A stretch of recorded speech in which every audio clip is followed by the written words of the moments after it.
Good morning and welcome back to Questioning Sense with me, Matt. I hope you guys are well. Everything is cool in the gang here. Everything is going along swimmingly. Quick weather update for those of you that care. It's actually quite sunny today. Autumn is gradually arriving, so we've still got a little bit of summer left, which is nice. Anyway, enough of that. We are here today to talk about some classic perfumes from British houses because literally no one has asked for this video. And I just thought sometimes, you know, with perfume collecting, with perfume owning, wearing, what have you, we are, and I certainly am, always kind of programmed for the next best thing. We're always looking for the next fragrance, you know, what's new out, what can we explore and all the rest of it. And I think sometimes, you know, this is a good thing to do. It's exciting. It keeps us interested in our hobbies, etc., etc. And ultimately, you know, it leads to us smelling good or at least interesting. But sometimes when we're constantly rushing forward, we forget to look back. And what we're going to do today is look at 4 classic style British perfumes for the dapper chap, for the gentleman, for the suave, for the sophisticated, for the modern dandy, whatever you want. You know, I think sometimes there's always a situation where if you're going to do something posh or you're, you know, making an effort, it's nice sometimes to smell fantastic and to smell like a gentleman. Now, this video may not appeal to the thrusters because they're not very, you know, there's not much thrusterish perfume on display here today.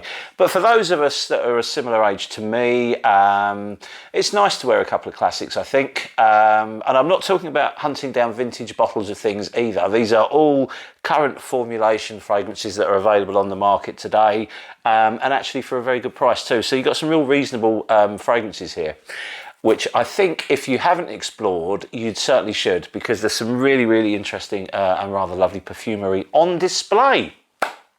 So what we'll do, as I say, we've got 4 British houses to look at. I was going to include others, but I thought, no, let's try and stick to one feature. And I'm not for 1 minute saying the British perfumers are the masters of this sort of thing, or British perfume houses are the masters of this sort of thing, because they're not. You know, the Italians do it fantastically well, so do the French. You know, there's lots and lots of these kind of perfumes out there, but I just thought it'd be nice to look at some British houses that I really enjoy and I don't see too much about, to be honest. So hopefully there's something here of interest to you and something that you may want to explore. So anyway, because there's 4, the one thing that these perfumes seem to have in common is they've all got absolutely tons and tons and tons of notes. So I'm not going to read out all the materials for each one because the video would take about 3 days. And, you know, you haven't got that much time, and neither have I. So what we'll do is we'll jump into it. We'll start with the oldest one in the pile. And, you know, this is an interesting point for me as well.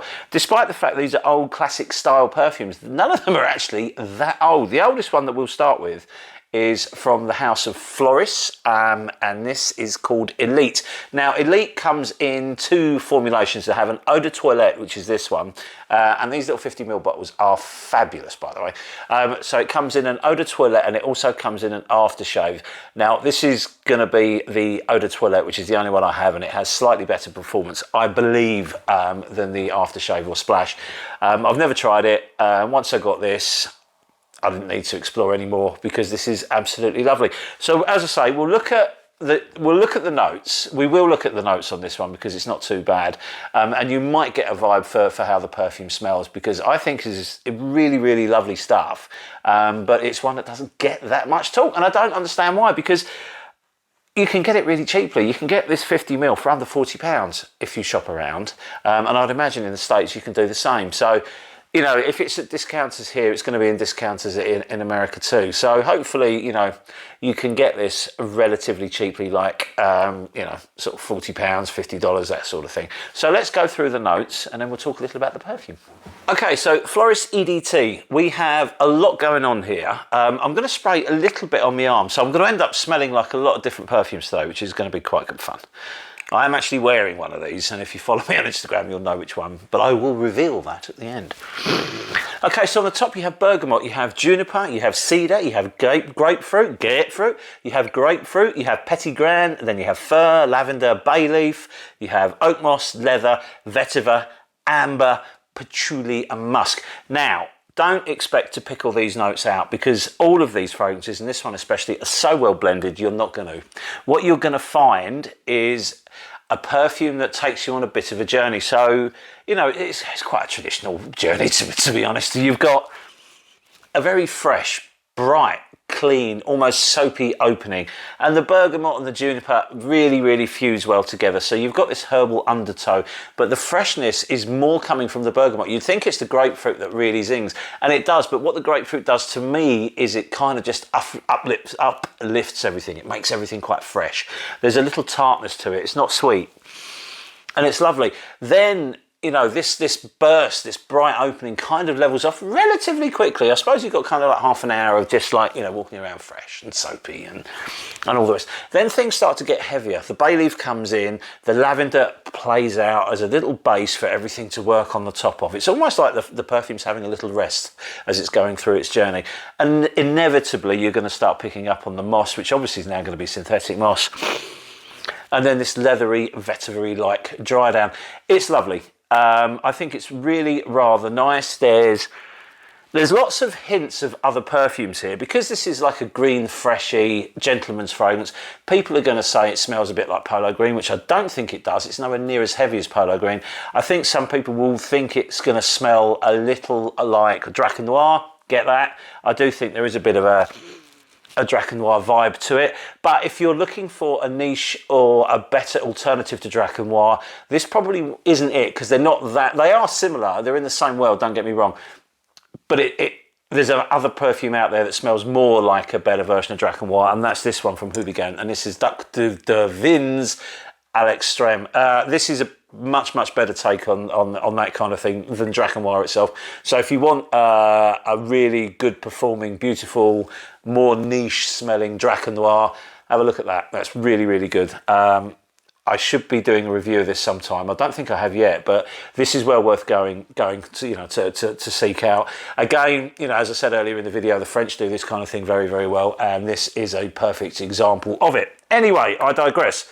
Back to Elite. So basically you've got freshness, then you've got herbalness. There's not so much spice in this one at all, but it's kind of herbal and it's kind of clean. Even when it gets into that leathery dry down, you may find that you can smell a little bit of tobacco in here, which I think I do. It could just be, you know, the notes, the materials clashing together to give an impression of tobacco. But it wouldn't surprise me if there's a little bit of tobacco in here that's not exactly, you know, they're not telling you about it. But it works. It works really well. If you're wearing a suit, you're going to a job interview or something like that, try that. Really give it a good go. Don't overspray it, because the opening is quite loud, and then it kind of softens off and sits down close to your skin, which is what these kind of fragrances are supposed to do. I'm not going to get too carried away with performance with this review, because none of these fragrances are beast mode. None of them are meant to be. You know, the whole point of this is that you're a gentleman, you smell like a gentleman. You know, in this world, if you were wearing a beast mode or one of these, it would come across as a bit vulgar, to be honest.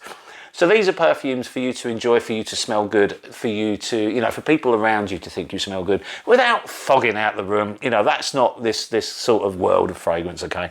So we're not worried too much about performance. So in terms of money and value, this is fantastic. I'd love to smell this on a woman as well, because I think it would be fantastic. I think she, you know, a lady wearing this will smell awesome. In fact, all of these will smell great on a woman, to be honest. I love that. I don't know, there's something about really confident women wearing quite masculine fragrances. I think it's a lovely thing. It really excites me a little too much, shall we say. But there you have it. So, number one, Floris Elite from the 80s. I think it may even have come out before the 80s, actually, but only towards the real back end of the 70s. Right, on to the next one. So, the next one, we have a real favourite of mine. This is one of my favourite fragrances of all time, and that's Geo F Trumper Eucris EDP. Don't get this confused with the EDT, because the EDT is the one that has all the connections to James Bond and all the rest of it. The EDP actually came out in 2017, so it's a relatively new perfume. It's you know, it's one of the newest in this little group as well. But this is fabulous, and I'm gonna have to have a little spray. Where have I got some skin left? There we go. Let's get that on. And this is just fantastic. Honestly, there is a full review of this in the channel, so if you want to seek it out, where I wax lyrical about this for 20 minutes, then please go find it and enjoy it. But I love this one. It's just such a beautiful fragrance, but it's quite dark, it's quite brooding, it's almost gothic. For something that came out sort of not that long ago, it really, really does smell old school, and I love it for that. It's kind of got a certain menace to it. This mossy blackcurrant that hits your skin straight away, and instantly you pick up on cumin in the background. And there are some spices in this one. You have some cumin, you have coriander, and it just gives it some oomph.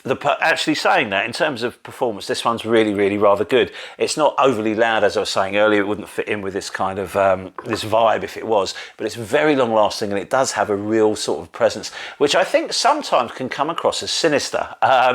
And until you smell it, you won't really, a perfume that smells sinister doesn't really make a lot of sense until you smell it, and then it will absolutely make sense.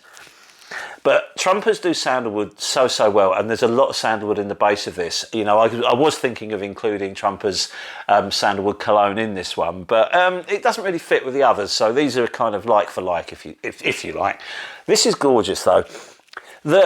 It's so different. It's not like any other of these, and it's not like any other kind of gents fragrance that I've smelled before. It has a very classic feel to it, a very classic structure.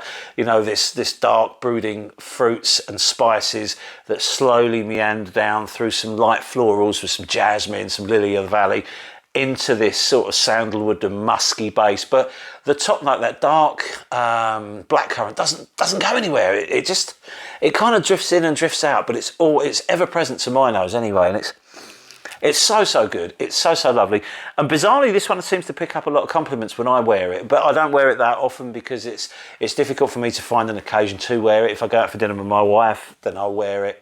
If we're going to a winter wedding reception or something like that, it will be perfect. But beautiful stuff. Highly recommended. Again, this 50ml bottle is around the sort of £60 mark, and easily worth it when you consider the cost of a modern designer fragrance. Why would you not buy this? It's amazing. It's fabulous stuff. Okay, I can feel myself getting drawn into waxing lyrical about Eucris. So what we'll do is we'll move on to the next one. Okay, next up we have this one from another great British house called Atkinsons. Now, this is a beautiful perfume, and it's called 41 Burlington Arcade. Lovely bottle, beautiful glass. I have another one from the house, which is the other side of the oud, which I love. It's like oud and coffee and stuff, and it's really nice. But this is a real gentleman's treat. It's a beautiful classic smelling fragrance. It's not particularly old. It only came out in 2017, and the nose behind it is a Julie Pluchet. And this is beautiful. It's so fresh and so zingy and just so wonderful. It's so. I know I'm saying so a lot as well. It's just beautiful. I'm going to spray it again because there's something absolutely amazing about the opening of this perfume. I adore it. You've got a real freshness to it. If you look at the top notes, you've got white pepper, grapefruit, citruses and lemon. Now, you get the grapefruit straight away, but the pepper makes it really punchy, and it's so uplifting. It just makes you smile as it hits your skin. It's wonderful stuff. And it's really different because often with, grapefruit sort of heavy fragrances, especially in the opening, they're either sweet or tart, and they're really kind of citrusy. You really get it. But with this, the citruses are leading you to something else. There's something underneath it that smells incredibly clean, but incredibly deep. And I love that. And it's almost like it's trying to reveal something, but it's making you wait for it. And the big reveal comes a little later. You have some floral elements in here, which just kind of lift it all up again. I couldn't tell you what the florals are. I'm thinking there's probably some jasmine in here, but I'm not entirely sure. The blending of the whole perfume, it just seamlessly flows. It's lovely. But the big reveal, as the perfume starts to lose that citrus freshness a little bit, there's a note of licorice in the mid, and it's lovely. It's not overly sweet, it's just enchanting. It changes everything and makes this such an interesting perfume to wear. It's lovely. Underneath the licorice, you've got some spices, you've got some cardamom, you've got some pimento, and then you've got the vetiver and cedar at the base. They list smoke as a note in here as well, and I don't really get any. It may just be me, or it may be that when I'm used to smoke in fragrances like Teroni and stuff, the smoke is very potent, it's very obvious. But here it's not. Maybe there is some in there subtly, but I don't really pick up on it. Every time I've worn this, I haven't for 1 minute thought this is a smoky fragrance. It's a gentleman's classic. It is a modern interpretation of a gentleman's classic, and it wears beautifully well.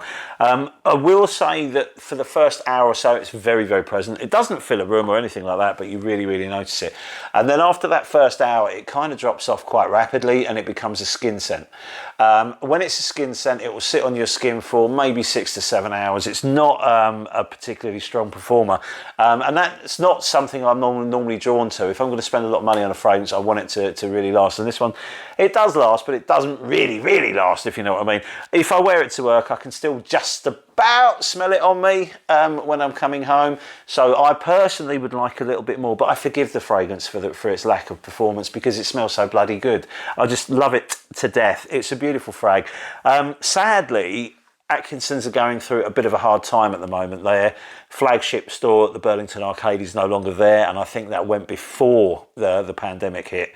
So, it's not even that. I don't think the company's in particularly good health, which does mean for us a couple of things. It means, firstly, they may go. You may not be able to get these anymore. So if you find one, do grab it. But the other good thing is these, you can get these from discounters. I got this for around £70, I think, from eBay. But I've seen it at sort of All Beauty, and I think a couple of other of those kind of stores have carried it online. So yeah, it's a shame the company's not doing great, but you can pick up a bargain. Originally, I think this was like £160 when it came out. So obviously that's a big difference. Whether I would have bought it at £160 as opposed to what I got it for, I don't know. I really don't know. So shop around if you want to try it. Please don't be expecting some kind of performance monster though, because it's not, but it does smell fantastic. Okay, and now we're on to the last of our four, and this is Rich and mine's favourite for this genre of fragrance. And coming from another classic British house that's no longer British, I think it's Italian owned maybe, and this is the one and only Sartorial from Penhaligons. Now, if you've been watching the channel since the beginning, you'll notice I've reviewed a few Penhaligons fragrances, and I've not been over the moon with any of them, in all honesty. They do have a couple of frags that I quite like. I think I like how Fetty's Cedar probably the most out of most of them. And then obviously the weird ones with the animal heads, I quite like a few of them, but not enough to buy. But this one is a must. I love Sartorial. Rich is a massive fan of it. I think he's on his second bottle. And it's just, the presentation is really cool. It's really cute. It's cutesy, should I say. Lovely stuff. This is 100ml. Again, quite an expensive perfume, but you can find it for a good price. I got this from eBay for £50, which I think is well worth it. It's beautiful. I'm never going to get through listing the notes on this one because it has pretty much got everything you could imagine in it and then some. But this is absolutely glorious. Bertrand Duchefort made this in 2010 for Penhaligons, and he absolutely knocked it out of the park. It's a classic gentleman's fragrance. If you like things like Tom Ford's Beau de Jour, you will love this. For me, this is a bit better than the Tom Ford. There's a bit more to it. It's a bit more exciting. It's got lots of aldehydes. It's got metallic notes. There's cardamom. There's spices. There's black pepper. There's violet leaf, ginger, neroli. But for me, the key to this is this beeswax. So it almost comes across like honeyed. So you've got all the classic smells that you would expect in a gentleman's fragrance, but then this kind of, in the mid, there's a combination of lavender and beeswax, and it comes across like a honeyed lavender to me. And it lifts it up, it brings some sweetness, and it brings just a little bit more character to the perfume. So instead of it kind of being, this sort of patchouli-like gentleman's frag that we've all smelt a million times, every classic sort of house has got something like that. It has this sort of heavier colour. They normally got like a citrusy cologne and then a heavier style cologne, and this is kind of, it falls into that world of the heavier style cologne. But as I say, in the middle, this honey, this beeswax in here just lifts it. It brings some sweetness to it, and it absolutely smells divine. In terms of performance, this is probably up there with Eucris in terms of how long it lasts. Now, what you'll notice when you spray this, if you spray it quite heavily, because you can, you'll notice it seems to really project well for a couple of hours. And, it's got an enchanting sillage. So if you're strutting about the office in your suit looking cool and the gang, people will notice you because you will smell fabulous. And there'll be this little trail following you around and making you, oh, what's that wonderful smell? Your colleagues will be looking up from their computers as you strut past them thinking, he's the man. But what happens then is it drops off, and then you'll find that for hours and hours and hours, you just get little whiffs of it. So it's not gone away. I think you just kind of acclimatise to it. It stops projecting, which is what it should do, because we are talking about gentlemen's fragrances here. It shouldn't be the loudmouth hooligan that I normally like to wear. You know, we're talking about refined fragrances. But it lets you know it's there all day. If I wear this to work, I come home from work and it's still really, really easy to smell on me. So I know it's been doing its job really well. You know, if people tell you that this has got terrible performance, unless they've got skin like sponges, I think they're wrong. This works incredibly well on me, and Rich is even worse than me for being critical of a fragrance's performance. He you know, he can't bear short-lived perfumes, and he loves it. I think, as I said before, he's on his second bottle. So there you go. This just get it. Honestly, just get it. It's, if you like a classic gents frag, this has got your name on it, especially if your name is Sartorial. So there you have it. That's 4 really interesting fragrances for me, for the classical gentleman from classical British houses. So I hope the video has been of interest to you anyway, and I hope you find something there that you would like to try, or maybe you've already got a couple of these. So if you have, let us know and let's have a chat. Hit us up on Instagram if you don't want to leave comments on the YouTube. You can speak to me on Instagram, or you can direct message me, whatever you would like to do. Anyway, as always, thank you so much for your time. I really appreciate you watching these videos, and we will be back soon with another one. So cheers, thanks, and bye.